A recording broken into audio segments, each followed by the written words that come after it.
다윗의 모사였던 아히도벨이 다윗을 배신한 이유는 무엇일까요? 그 이유는 아히도벨이 우리아의 아내 밧세바의 조부였기 때문입니다. 밧세바가 아히도벨의 친손녀였다는 것입니다.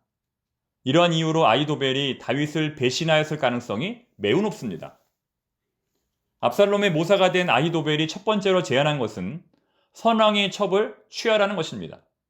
이 제안은 하나님 앞에서는 큰 죄였지만 정치적으로는 왕의 리더십을 세운다는 측면에서 나쁘지 않은 제안입니다. 이처럼 아히도벨은 참 똑똑한 사람입니다. 상황에 따라 가장 합리적인 판단을 내릴 수 있는 사람입니다. 오늘날의 대통령 비서실의 정책실장 같은 사람이라고 말할 수 있을 것입니다. 오늘 본문에 나오는 아히도벨의 두 번째 제안도 완벽했습니다. 피곤에 지친 다윗과 그의 이름을 지금 당장 치라는 아히도벨의 계획은 제갈 공명의 뺨을 치는 기가 막힌 전략입니다. 만약 이대로 실행했다면 다윗은 완패했을 것입니다. 그러나 안타깝게도 이 계획은 실행되지 못합니다. 이 계획보다 훨씬 못한 후세의 계획이 실행됩니다. 어떻게 해서 이런 일이 발생했을까요? 상식적으로 보면 좋은 계획이 선택되고 나쁜 계획은 선택되지 말아야 합니다. 그런데 왜 이런 일이 발생했을까요? 그 원인과 이유에 대해서 살펴보겠습니다.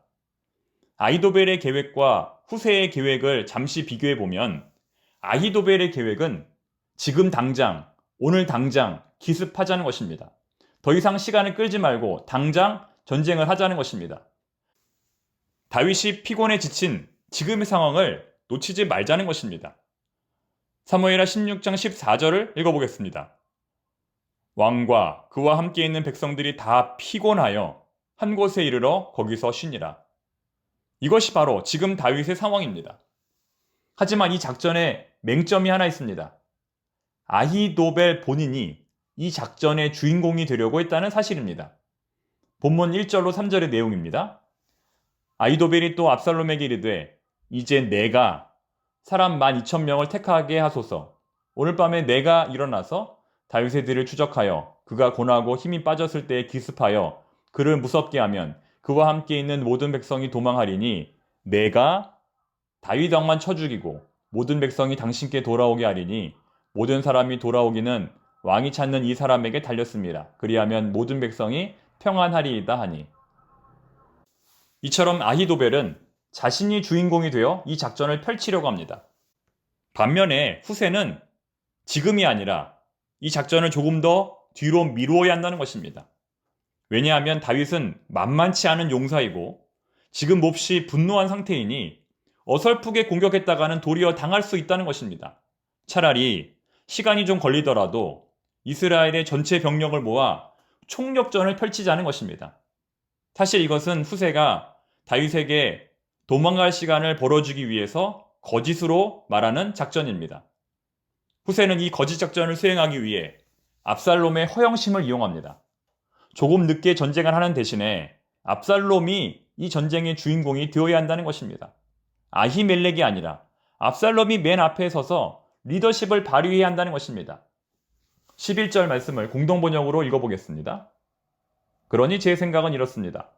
단에서 브엘세바에 이르기까지에 이스라엘에서 군인들을 바닷가에 모래알 만큼 많이 모아들여 임금님께서 친히 거느리시고 진군하시는 것이 좋을 것입니다.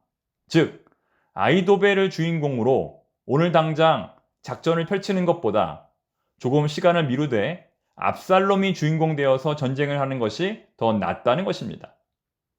사실 객관적으로 볼 때는 누가 이 전쟁의 주인공이냐는 별로 중요하지 않습니다. 아히도벨이 주인공이 되든 압살롬이 주인공이 되든 적을 진멸하는 것이 중요합니다. 적을 진멸할 타이밍을 놓치지 않는 것이 중요합니다. 타이밍은 아무 때나 오지 않기 때문이죠. 그러나 압살롬은 이 문제를 자기 영광의 문제로 인식하였기 때문에 본질을 놓쳐버리고 맙니다. 후세의 꾀임에 넘어간 것입니다. 즉, 전쟁에 승리하더라도 아히도벨을 중심으로 승리하게 되면 자신에게 별 득될 것이 없다고 본 것입니다. 그 결과 압살롬은 완벽한 아히도벨의 계획을 버리고 그보다 훨씬 못한 후세의 계획을 선택하게 됩니다. 압살롬의 허영심이 압살롬의 판단력을 가리운 것입니다. 성경은 이렇게 표현합니다. 14절인데요. 압살롬과 온 이스라엘 사람들이 이르되 아렉 사람 후세의 계략은 아히도벨의 계략보다 낫다 하니 이는 여호와께서 압살롬에게 화를 내리려 하사 아히도벨의 좋은 계략을 물리치라고 명령하셨음이더라. 이처럼 리더가 올바른 판단을 내리려면 자기의 허영심을 내려놓아야 합니다. 리더가 올바른 판단을 내리려면 자기의 욕심을 내려놓아야 합니다. 어떻게 하면 내가 더 영광을 받을 수 있는가라는 관점을 리더가 버려야 한다는 것입니다. 리더는 내가 아니라 공동체의 유익을 생각해야 합니다. 담임 목사 역할 중 하나가 바로 선택입니다. 선택장애가 있는 사람은 담임 목사하기 쉽지 않습니다. 왼쪽이냐 오른쪽이냐, 앞으로 갈 것이냐 뒤로 갈 것이냐, 흰색이냐 검은색이냐, 이처럼 정답이 없는 문제를 선택해야 할 때가 참 많습니다. 모든 일에는 장점과 단점이 있기 때문에 그 선택으로 인하여 유익을 보는 사람도 있고 그 선택으로 인하여 피해를 보는 사람도 있습니다. 하지만 선택을 해야 합니다. 그럴 때 가장 우선적으로 고려해야 할 것은 무엇일까요? 전체 성도입니다. 전체 성도입니다. 우리 전체 성도들에게 가장 유익한 길은 무엇인가?